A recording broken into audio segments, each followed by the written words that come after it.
All right, welcome to Hoops Tonight, presented by FanDuel here at The Volume. Happy Thursday, everybody. I hope all of you guys are having a great week so far. We are almost to the weekend. And after Tuesday, when Kevin Durant recommitted to the Brooklyn Nets, I had a feeling that pretty quickly the Lakers would begin to execute their backup plan. We have some precedent here. This is pretty similar to what happened with the Lakers in 2019 with Kawhi Leonard. Kawhi made them wait a little while. They had time to cultivate a backup plan, and then they executed that backup plan when they didn't get Kawhi. Pretty similar to what happened with Kyrie this summer, albeit with trades as opposed to traditional free agent signings. Well, that first deal went down last night, or at least was intellectually agreed upon last night. It was consummated this morning, but Stanley Johnson and Talen Horton-Tucker are going to the Utah Jazz, and Patrick Beverley is coming back to the Los Angeles Lakers. At first, I didn't really like the trade.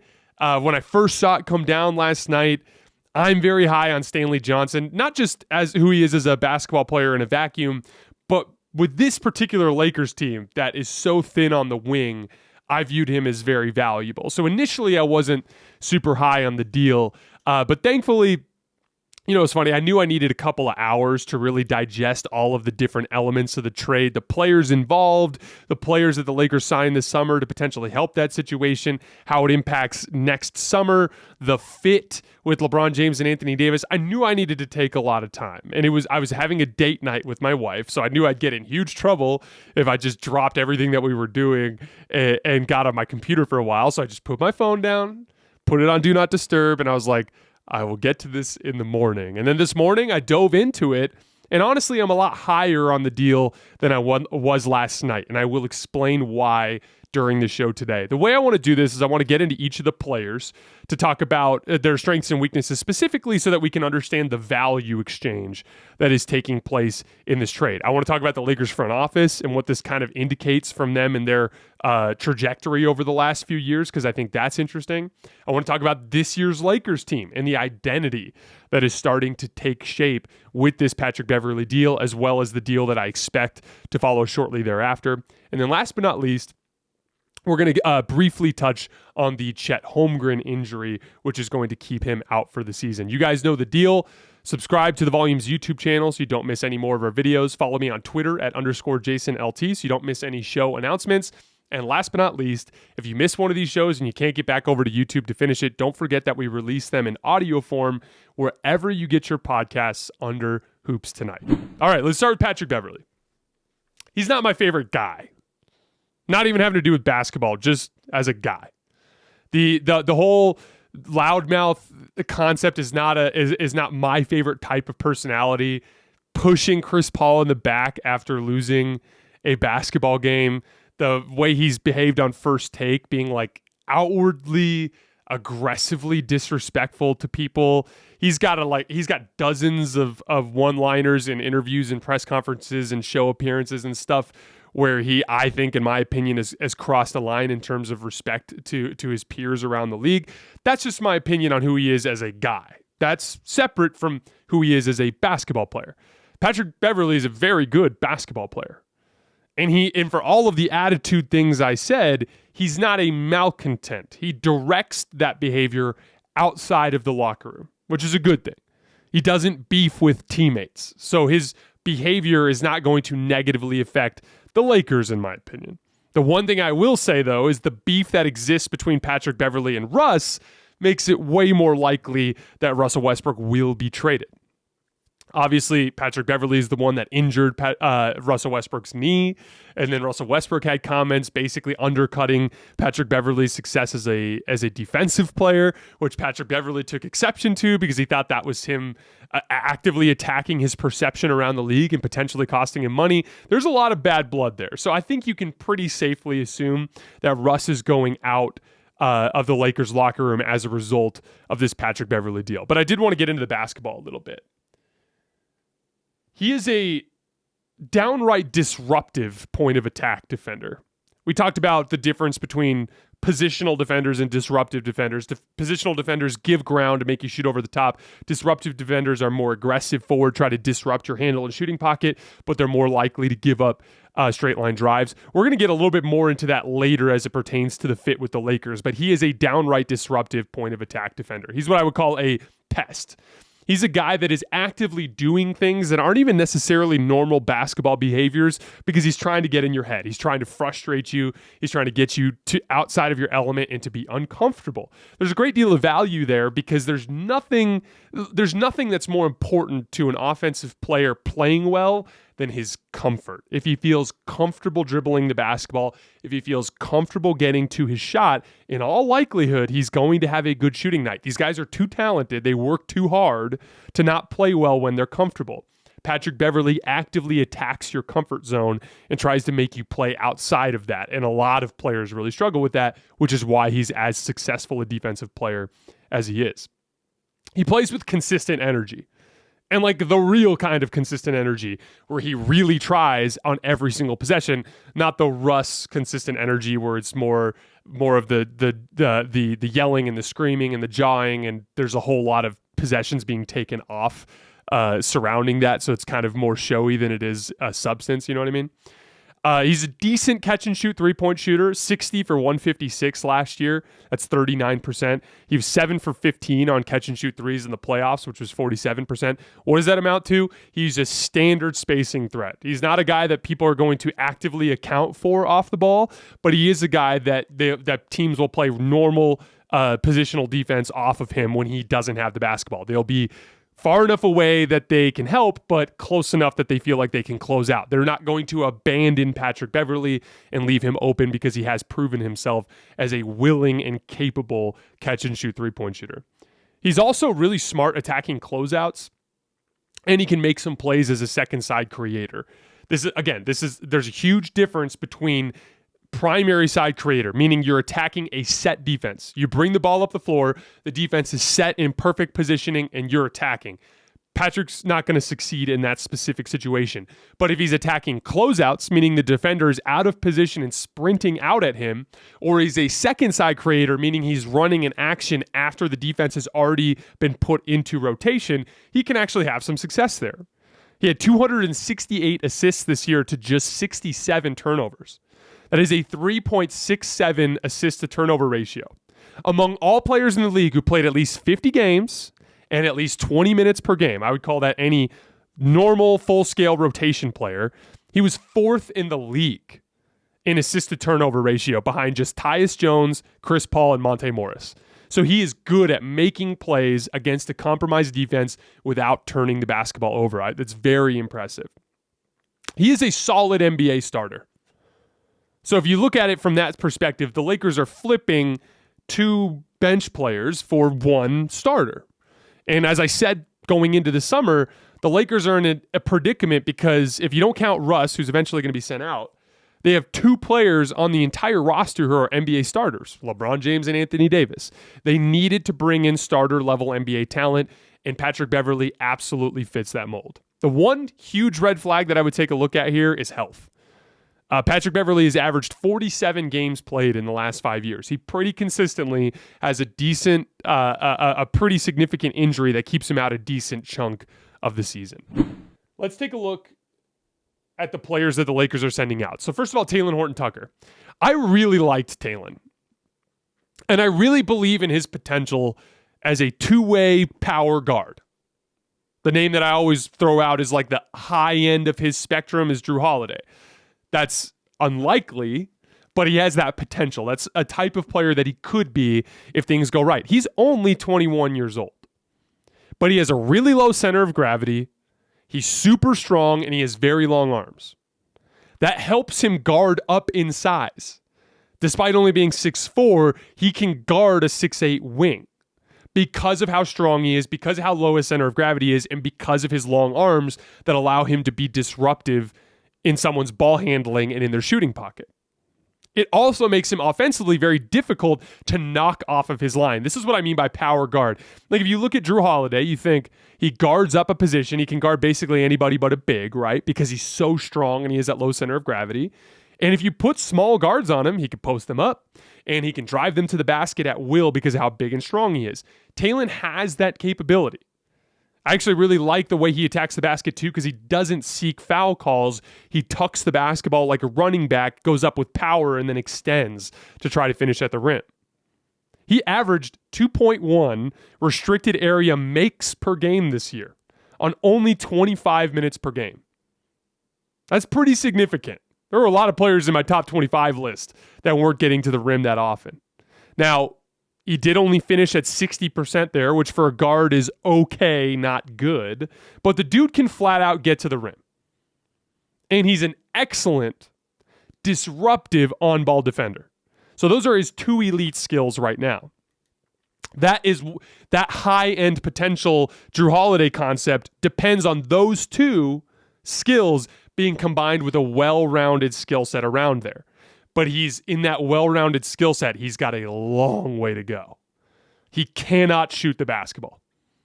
His release is too slow and he's set. He doesn't lift off the ground very high, which I don't understand why any coach would allow a player, especially one with his potential, to do that.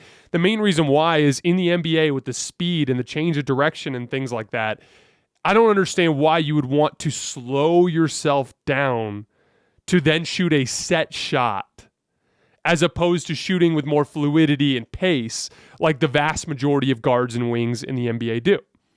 He shot only 27% on catch and shoot threes this year. That's atrocious. He's actually a little bit more comfortable off the dribble, but it's because with his set shot, it actually makes it easier for him to fade away and to step back because he uses his legs a lot. Shot 32% off the dribble this year, but he has to make massive improvements as a shooter to ever reach that high-end potential that I was talking about. As a passer, he misses way too many easy reads. He makes flashy plays, like you'll see Talen, in a pick and roll, get into the lane and make a awesome bullet pass to the weak side corner for a wide open three, and you'll be like, man, Talen's got potential there. But you'll also see him miss that same read 2 or 3 additional times for every one time he makes the read. He only averaged 3.8 assists per 36 minutes with 2 turnovers. That's not good as a playmaking guard. So right now he's pretty one-dimensional offensively. He's also weak defensively off the ball. He makes puzzling help decisions, and he frequently loses his man when he's watching the ball as a help defender. So if he improves as a shooter, improves as a decision maker, and improves as an off-ball defender, he can reach the potential of like fringe all-star guard like Jrue Holiday, but he's got a long way to go there. What that means is Talen is an interesting young prospect, but he doesn't fit the Lakers' timeline. Because in order to be impactful, he needs years to fix all of those things that I was just talking about. And he's only 21 years old. So for Danny Ainge and the Utah Jazz, it's just a timeline swap. You're taking Patrick Beverley, who's a known commodity, who's not getting any better. And you, the Utah Jazz, are rebuilding. You're flipping him for Talen Horton-Tucker, a player who right now is not as good as Patrick Beverley, but has the potential to one day be much better.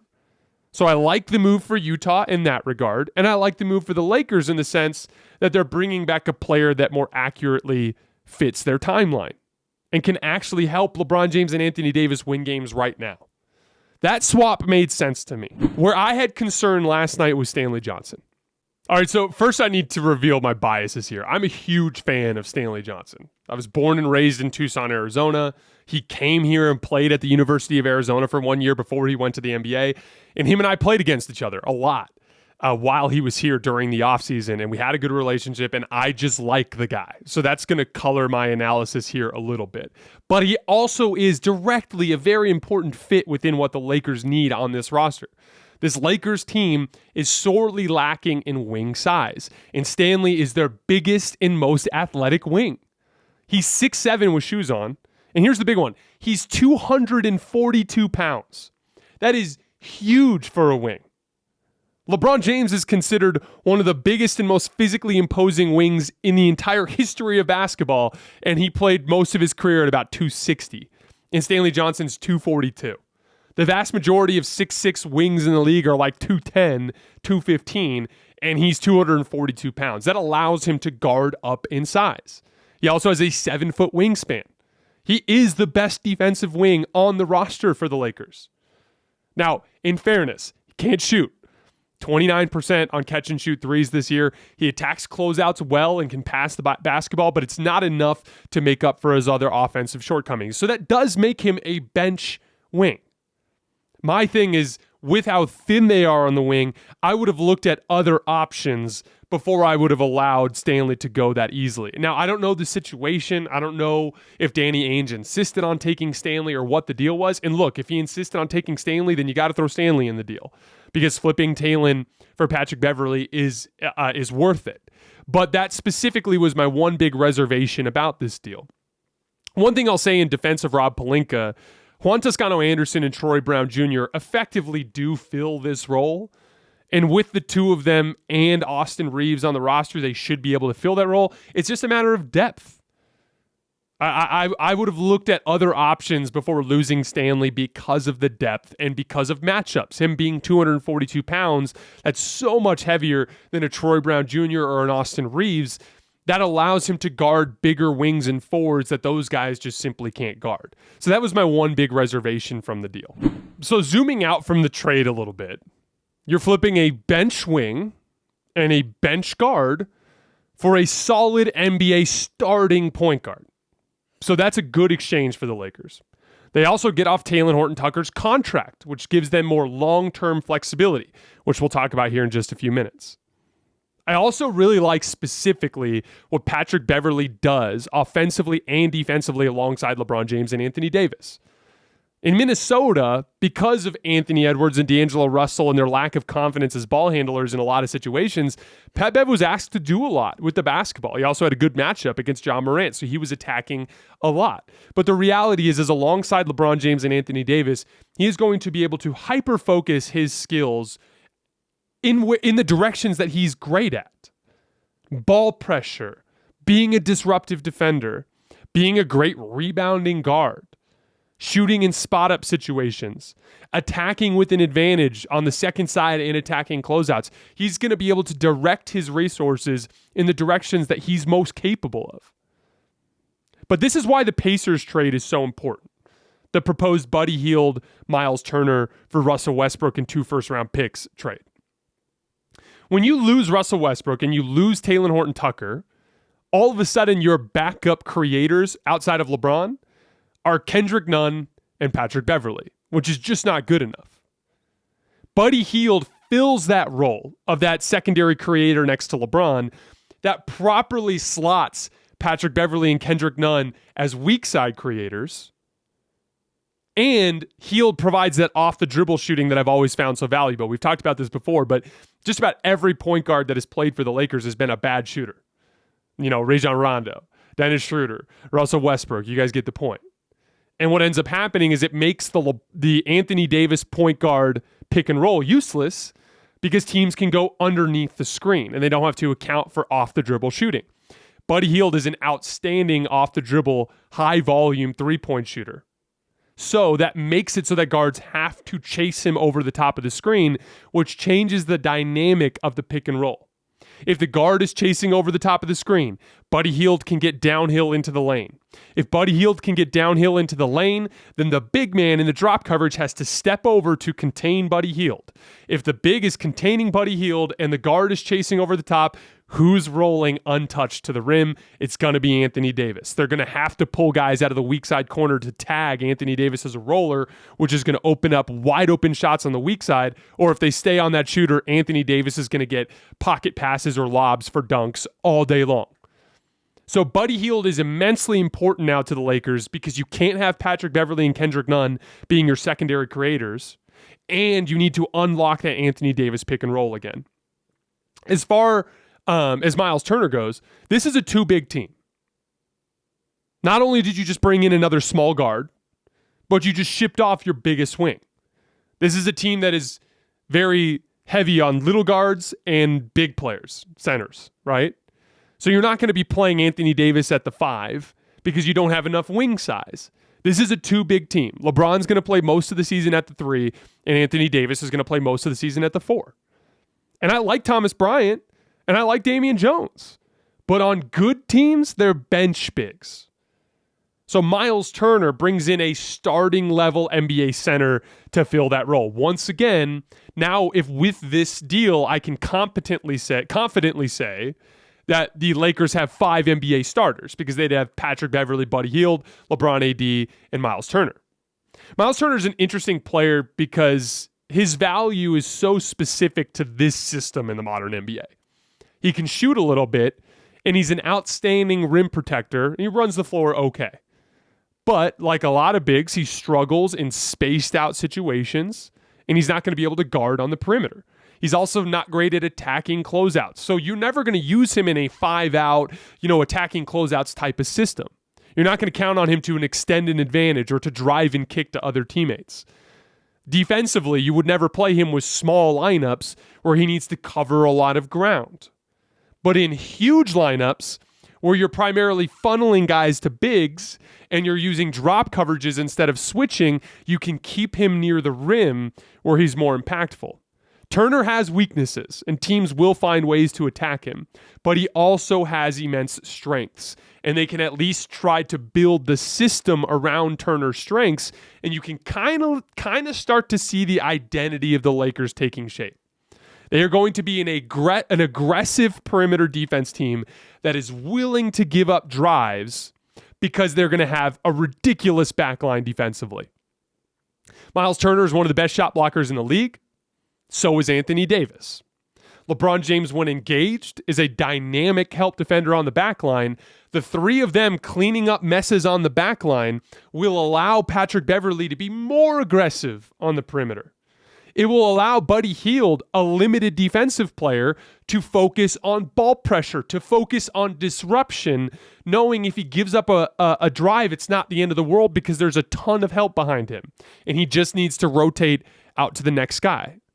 And then on the offensive end of the floor, spacing is going to not be great, but at least Miles Turner as a shooting 5 can go to the corner or go on the opposite wing, and you'll be able to run high pick and roll with Anthony Davis. It's not going to be a 5-out drive and kick attack.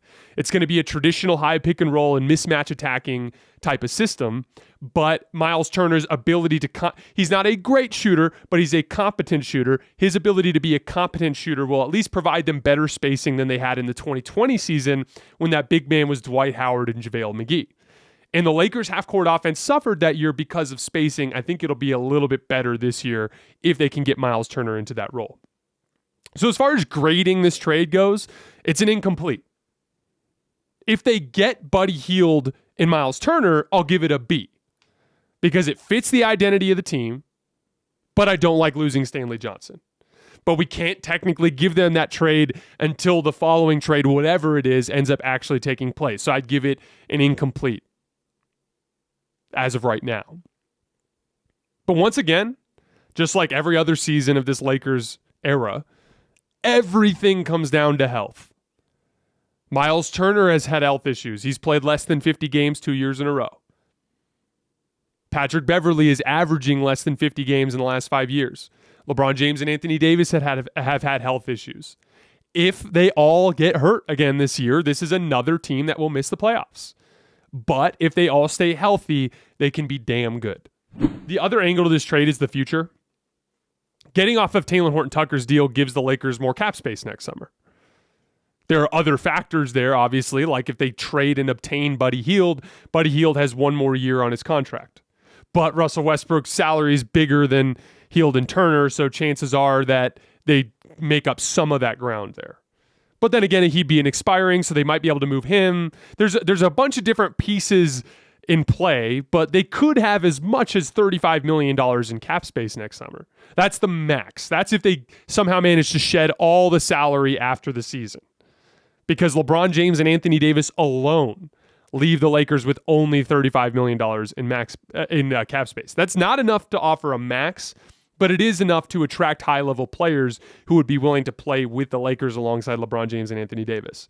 There were 3 names that I looked at when I was looking at next year's free agents that I thought were interesting. Obviously, Kyrie Irving. We don't have to get into his fit. I've done that several times on the show, but he has said that he wants to go to LA.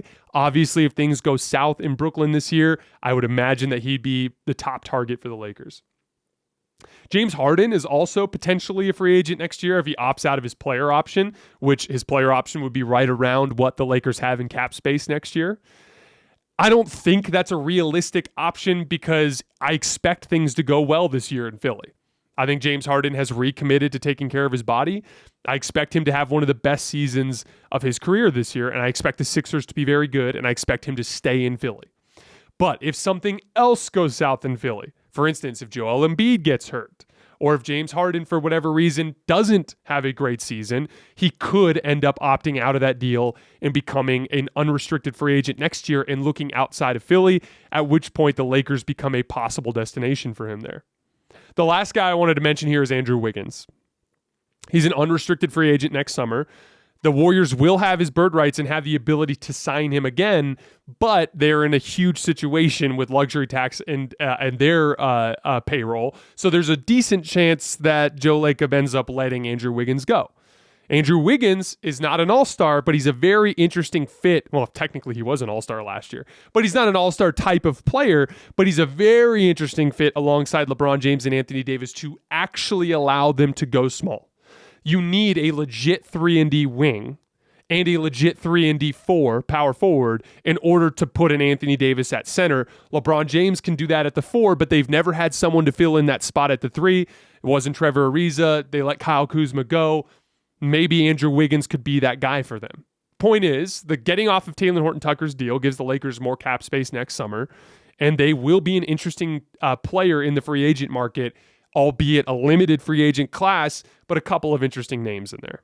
So, just to put a bow on it, I do like the trade. And I like the Buddy Hield, Miles Turner deal. Again, you guys there's flaws here. Miles Turner has issues. Buddy Hield has issues. But you are flipping Russell Westbrook. You are taking a roster that had nothing and potentially retrofitting it into a team that has real upside. So if you're going to get that result, there's obviously going to be some risk. And the risk here is health. They need everybody to stay healthy. But if they do stay healthy, this will be a damn good team. And they will be a team that absolutely has a chance to hoist the trophy at the end of the year if they stay healthy. The last angle I wanted to look at this trade from was the Lakers and the totality of their predicament that they created over the course of the last couple of years. The truth of the matter is it's extremely difficult to win an NBA championship. A lot of things have to go your way. Not just off the court, but on the court. Guys staying healthy, guys making shots. But there's obviously the stuff that's off the court that's under your control, the way you construct the roster. And it's already difficult enough without you sabotaging yourself. This Lakers trade is an attempt to clean up a mess that they created. They decided that they valued Talen Horton-Tucker, a young prospect, over Alex Caruso, a proven winning player who started an NBA Finals game.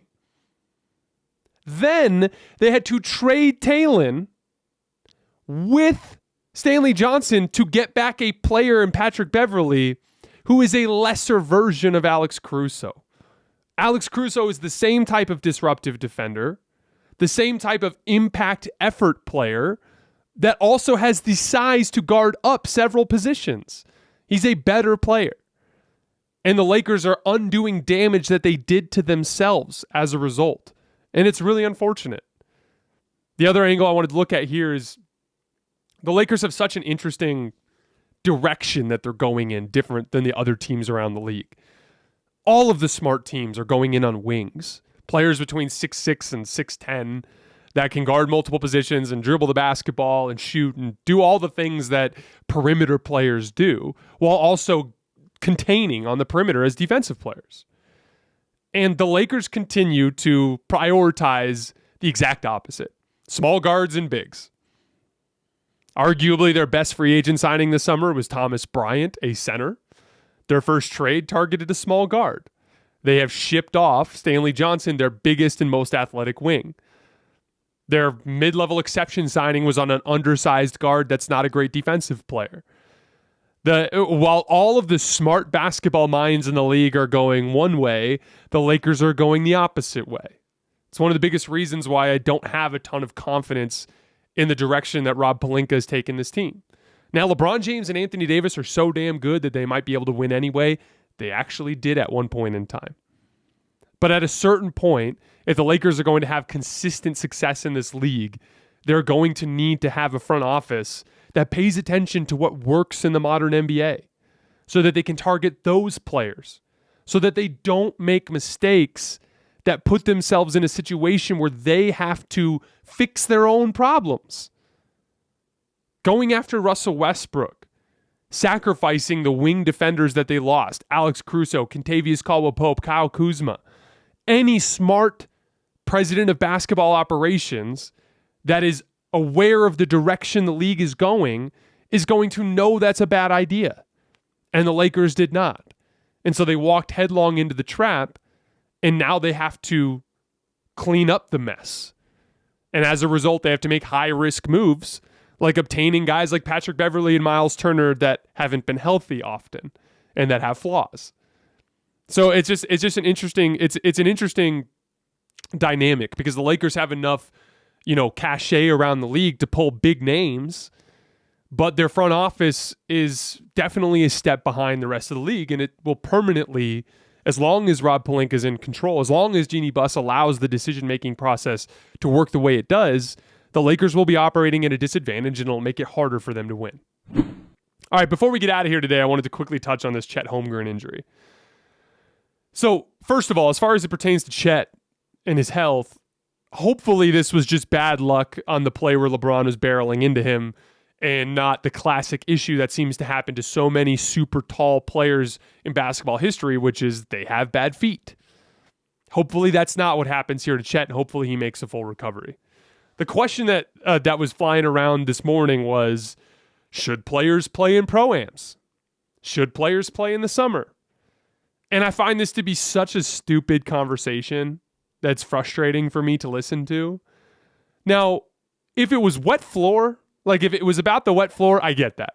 Like, yeah, no player, regardless of whether or not you're a pro, should be playing basketball on a dangerous floor. It's just not worth the risk. So let's set that aside for a minute. As far as the discussion of pro players playing in pro-ams or pickup games and things like that, basketball players have to play basketball. I'm a big believer, like I do individual training for my high school team. I'm a big believer in balance. For every 1 hour that you spend on individual work, you should spend an hour doing it against a live defense. Because there is a huge difference. And you need to be able to bridge that gap. Connect your individual work with something that you can comfortably do in a game. And the only way you can do that is playing basketball. And when you play basketball, there's a risk for injury. I don't care if you're playing against other pros, or you're playing against other overseas pros, or you're playing against other college players. There's risk. Now, do I think LeBron James and Anthony Davis should go play at an LA Fitness against a bunch of like meathead lifters that don't know how to play and could get them hurt? No, of course not.